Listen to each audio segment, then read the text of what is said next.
Hello friends, welcome to my YouTube channel mission TET.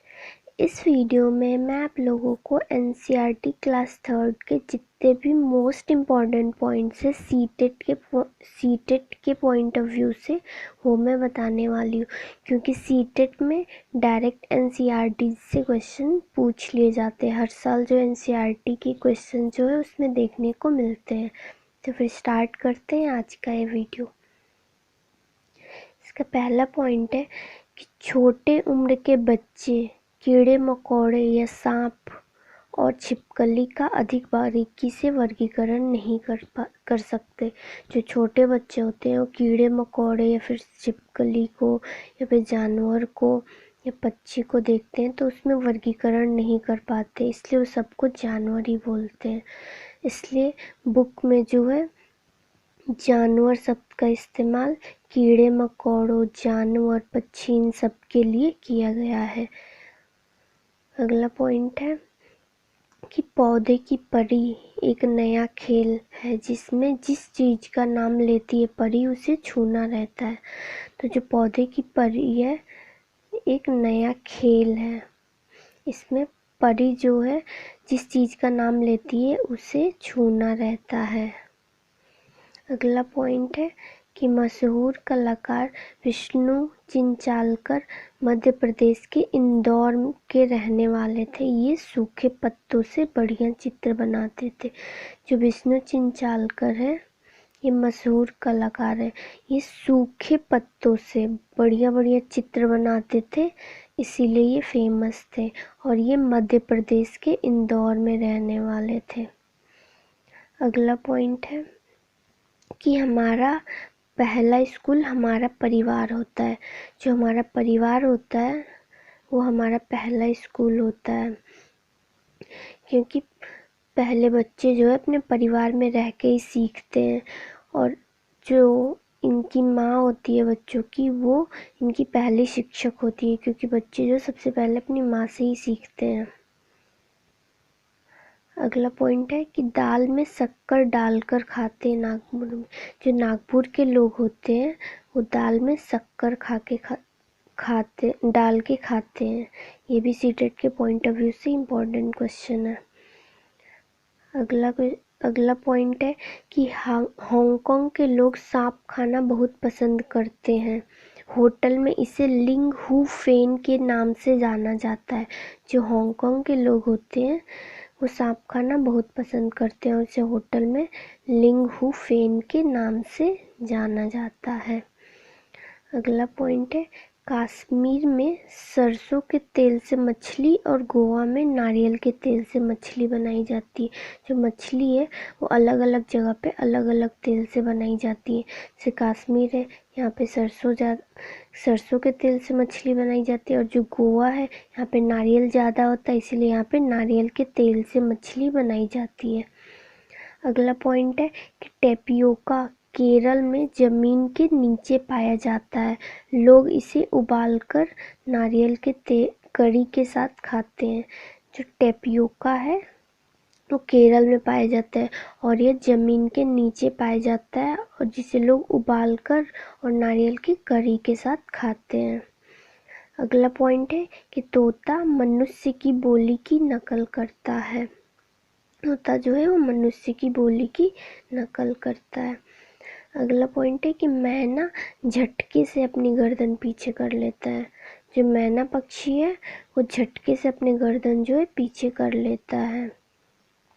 अब जानते हैं अगला पॉइंट उल्लू के बारे में। जो उल्लू है अपनी गर्दन पीछे तक घुमा सकता है। उल्लू एक ऐसा पक्षी है जो कि अपनी गर्दन जो है बिल्कुल पीछे तक घुमा सकता है।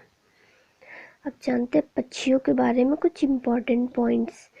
जो पक्षी हैं इनके जो पंख होते हैं ये उनको उड़ने में मदद करते हैं। जो पक्षियों के पंख होते हैं वो उनको उड़ने में मदद करते हैं और पक्षी के शरीर को गर्म भी रखते हैं। जो पक्षियों के पंख होते हैं उनके शरीर को गर्म भी रखने का काम करते हैं और समय समय पर पक्षियों के जो पुराने पंख हैं वो झड़ जाते हैं और नए पंख आ जाते हैं।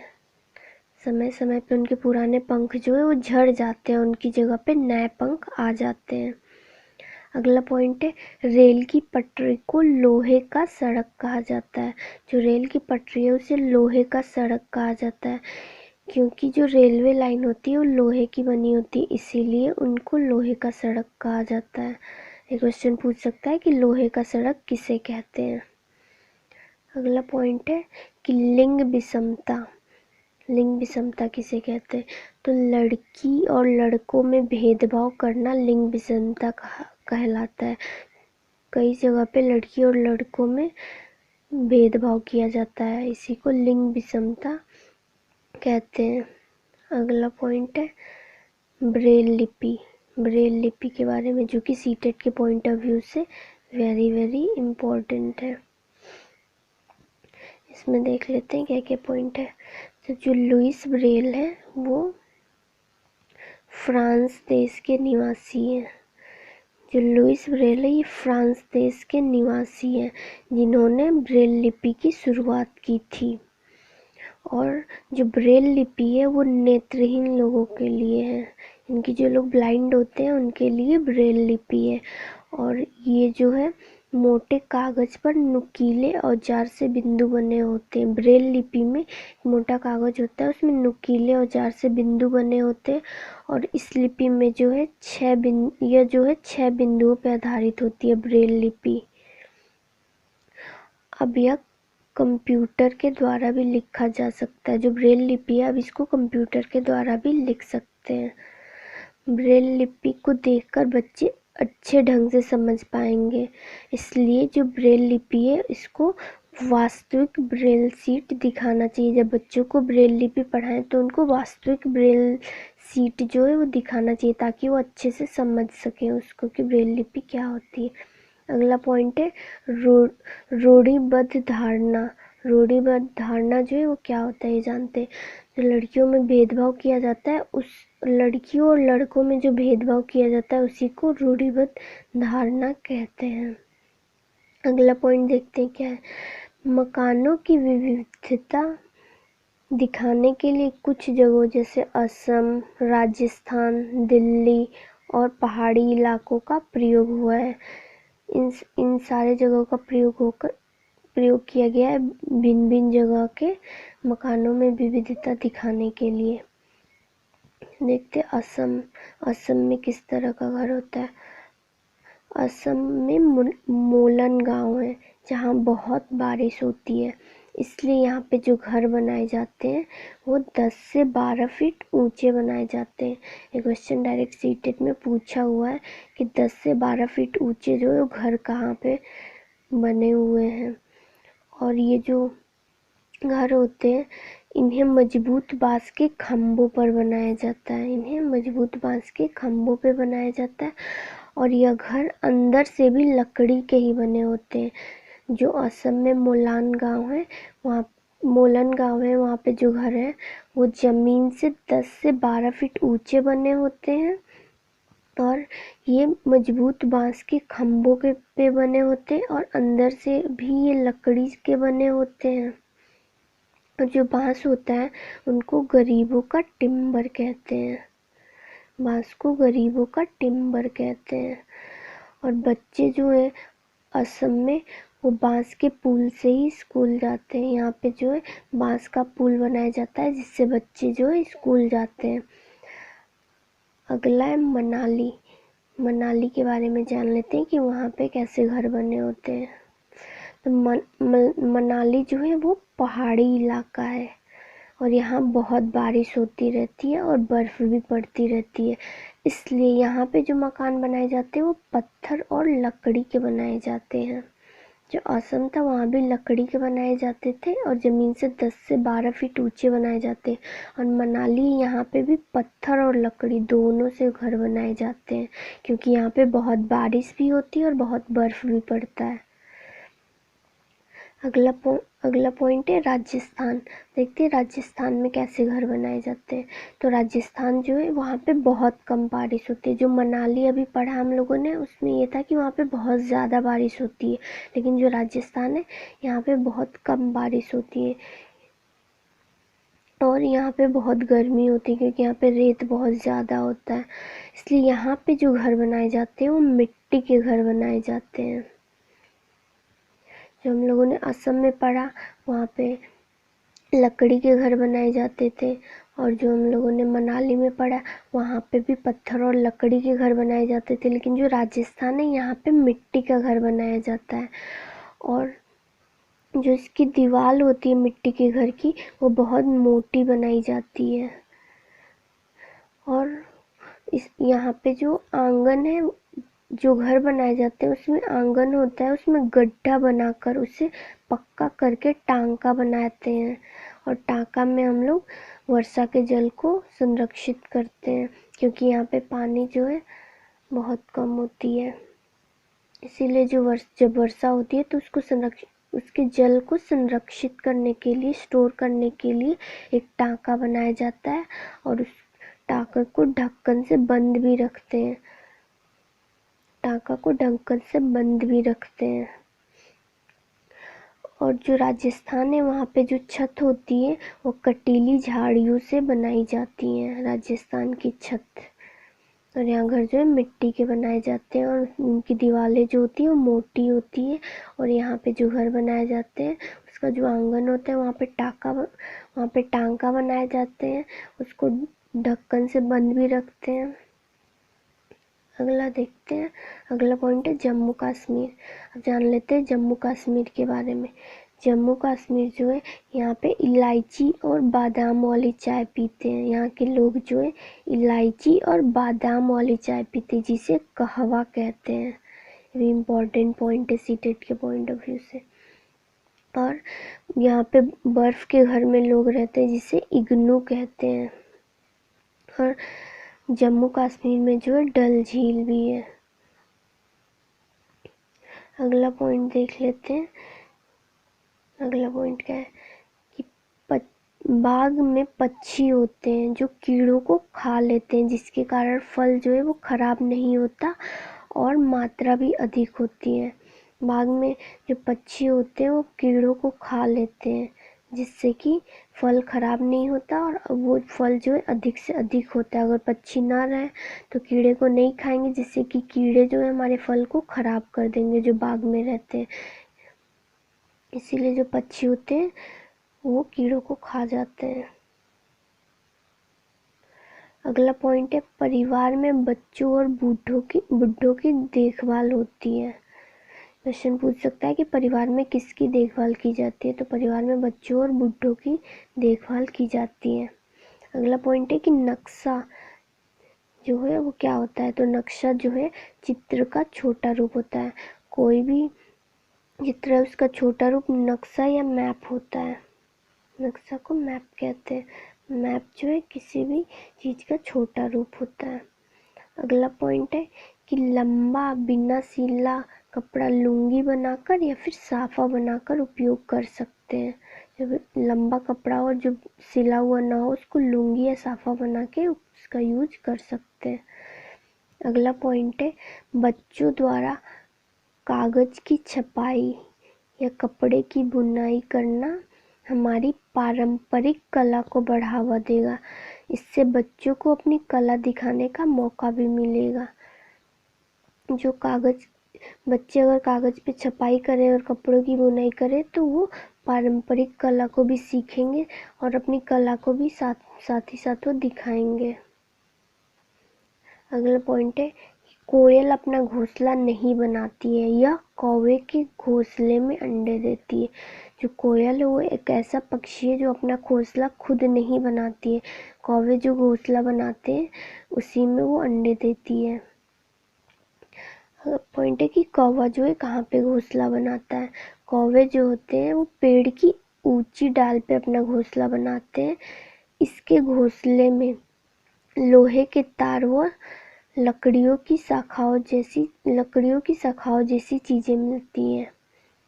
कौवे जो है पेड़ की बिल्कुल ऊंची डाल पे अपना घोंसला बनाते हैं, और जो कोयल होती है अपने घोंसला नहीं बनाती है। कौवे के जो घोंसले होते हैं उसी में अपने अंडे देती है।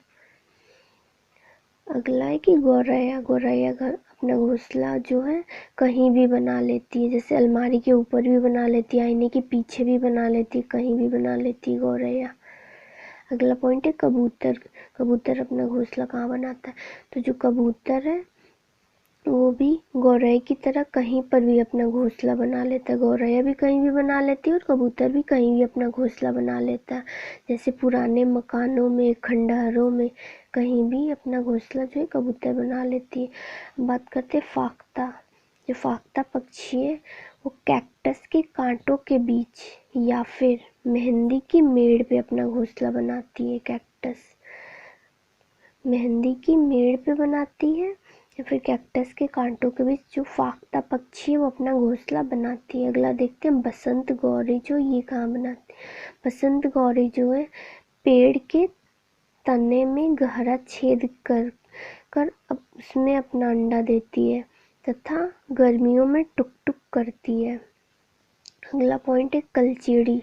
कलचेड़ी जो इसे इंडियन रोबिन भी कहते हैं। अगला पॉइंट है शक्करखोरा। शक्करखोरा जो है किसी छोटे पेड़ पे या फिर झाड़ी की डाली पर लटकता हुआ घोंसला बनाती है। क्वेश्चन पूछे कि लटकता हुआ घोंसला कौन बनाता है, तो इसका सही आंसर हो जाएगा शक्करखोरा। शक्करखोरा जो है वो लटकता हुआ घोंसला बनाता है। अगला पॉइंट है दर्जन चिड़िया। दर्जन चिड़िया जो है अपनी नुकीली चोंच से पत्तों को सिल लेती है और उनके बीच एक थैली को बना लेती है और उसी में अंडे देती है। इसीलिए इसको दर्जन चिड़िया कहते हैं, क्योंकि दर्जी का काम करती है, क्योंकि ये पत्तों को पहले सिलती है, फिर एक थैली बनाती है, फिर उसमें अंडे देती है। इसीलिए इस चिड़िया का नाम दर्जन चिड़िया है। ठीक है, टेलर का काम कर रही है। बात करते हैं वीवर पक्षी। वीवर पक्षी जो है इसके बारे में जान लेते हैं। जो वीवर पक्षी है इसमें जो नर वीवर होते हैं वो जो है घोंसला बनाते हैं, अपना अपना घोंसला बनाते हैं। फिर जो मादा वीवर होते हैं उसमें से एक घोंसला अपने लिए सिलेक्ट करती हैं और उसी में अंडे देती हैं। अब देख लेते हैं गाय के बारे में कुछ पॉइंट। गाय जो है इसके आगे के दांत जो है छोटे होते हैं, वो पत्तों को काटने के लिए होते हैं, और जो पीछे के दांत होते हैं वो चपटे होते हैं और घास चबाने के लिए होते हैं। जो गाय होती है उसके आगे के दांत जो होते हैं पत्तों को काटने के लिए होते हैं, और जो पीछे के दांत होते हैं वो घास चबाने के लिए होते हैं। और जो पीछे के दांत होते हैं वो चपटे होते हैं और आगे के दांत जो होते हैं वो छोटे होते हैं। अगला देखते हैं सांप के बारे में। ये जो है इनकी दांतें जो होती हैं नुकीली होती हैं, लेकिन अपना शिकार चबाकर नहीं करता है, वो अपना शिकार निगल लेते हैं, चबाते नहीं है। अगला पॉइंट है गिलहरी। गिलहरी जो है इसमें इसके दांत जो है हमेशा बढ़ते रहते हैं, इसके दांत हमेशा बढ़ते रहते हैं, लेकिन दांतों से कुतरते रहने के कारण वो घिसते रहते हैं। अगला पॉइंट है बिल्ली। बिल्ली के दांत नुकीले होते हैं जो मांस को फाड़ने व काटने के काम आते हैं। बिल्ली के जो दांत होते हैं वो नुकीले होते हैं जिससे वो मांस को फाड़ती है, काटती, चीरती है। अगला पॉइंट है बिहार के मधुबनी नाम का एक जिला है जहाँ त्योहारों में खुशी के मौके पे दीवार पर आंगन में चित्र बनाए जाते हैं। बिहार में मधुबनी नाम का एक जिला है, यहाँ पे त्योहार के मौके पर दीवार पर या फिर आंगन में चित्र बनाए जाते हैं, और ये जो चित्र है वो पिसे हुए चावल के घोल में रंग मिला के बनाए जाते हैं दीवारों पे मधुबनी जिले में। और यहाँ रंग बनाने के लिए हल्दी, नीम, फूल, पेड़ों आदि के रंगों का प्रयोग किया जाता है। तो जो मधुबनी जिला है यहाँ पे जो चित्र है वो पिसे हुए चावल के घोल में रंग मिला के बनाया जाता है, और जो रंग होता है ये जो इसमें रंग मिलाया जाता है वो हल्दी का रंग या फिर नील को मिलाया जाता है या फूल को मिलाया जाता है या फिर पेड़ों के रंगों को मिला के बनाया जाता है।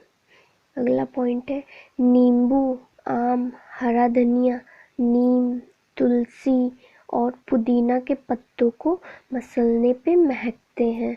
जो नीम का पत्ता है, आम का पत्ता होता है, धनिया का पत्ता होता है, तुलसी, नीम, इन सब के जो पत्ते होते हैं उसको जब हम लोग मसलते हैं तब वो महकते हैं। अगला है कि पानी कहाँ से मिलता है, हमें पानी कहाँ कहाँ से मिलता है। तो पानी जो है हमें कुआं से मिलता है, ट्यूबवेल से मिलता है, टांका से मिलता है, जो कि राजस्थान में बनाया जाता है पानी को स्टोर करने के लिए। घर में सोता होता है, यहाँ से हमें पानी मिलता है। अगला पॉइंट है, यूपी में कचनार के जो फूल होते हैं उससे सब्जी बनाई जाती है। ये जो यूपी में मिलते हैं कचनार के फूल। अगला है केरल में, तो केरल में जो है केले के फूल से सब्जी बनाई जाती है। यूपी में कचनार के फूल से और केरल में केले के फूल से। और महाराष्ट्र में जो है सहजन के फूल से। यूपी में कचनार के फूल से, केरल में केले के फूल से सब्जी बनाई जाती है और महाराष्ट्र में सहजन के फूल से जो है पकौड़े बनाए जाते हैं। अगला पॉइंट है कि कमल, ककड़ी और कटहल यह सब भोजन का हिस्सा होते हैं। जो कमल, ककड़ी है और कटहल जो है ये भोजन का हिस्सा होते हैं। कुछ एग्जाम में पूछ सकता है कि कमल, ककड़ी क्या है या फिर कटहल क्या है, तो ये भोजन का हिस्सा होती है। कुल्हड़ जो होता है जिसमें चाय पीते हैं वो चिकनी मिट्टी का बना होता है। कुल्हड़ जो है चिकनी मिट्टी का बना होता है। पूछ सकता है कि कुल्हड़ किस मिट्टी का बना, तो इसका सही ऑप्शन आंसर हो जाएगा चिकनी मिट्टी। अगला पॉइंट है चिट्ठी। अब चिट्ठी के बारे में कुछ पॉइंट्स जान लेते हैं। जो चिट्ठी होती है ये 2 बार डाकिया के पास जाती है। ये पूछ सकता है कि चिट्ठी कितनी बार डाकिया के पास जाती है, तो ये 2 बार डाकिया के पास जाती है, 2 बार उस पर ठप्पा लगाया जाता है और जो चिट्ठी है वो लाल रंग की गाड़ी में रेलवे स्टेशन पे जाता है। और कक्षा में अपने मित्रों को पत्र लिखने से बच्चों को मज़ा भी आएगा और वो पत्र लेखन के लिए प्रोत्साहित भी होंगे। अध्यापक को बच्चों से बोलना चाहिए अपने मित्रों को पत्र लिखें, जिससे कि उनमें उनको मज़ा भी आएगा और इससे उनमें पत्र लेखन कला का भी विकास हो जाएगा। पुराने ज़माने के बारे में पता लगाने का सबसे महत्वपूर्ण स्रोत जो है वो बुजुर्ग हैं। ये भी इम्पोर्टेंट क्वेश्चन है। अगर पूछे कि पुराने ज़माने के बारे में पता लगाना हो तो सबसे महत्वपूर्ण स्रोत जो है, जो हमारे बुजुर्ग लोग हैं वही है, उनको ज़्यादा अच्छे से पता होगा। इस वीडियो में इतना ही। आई होप कि आपको वीडियो अच्छा लगा हो और एनसीईआरटी की क्लास 4th और 5th के जो इम्पोर्टेंट पॉइंट्स हैं वो मैं नेक्स्ट वीडियोस में बताने वाली हूँ, तो फिर आप उस वीडियोस को भी ज़रूर देखिएगा। और ये अगर ये वीडियो अच्छा लगा हो तो इसे लाइक करिए, अपने दोस्तों के साथ शेयर करिए and don't forget to subscribe my channel. Thank you.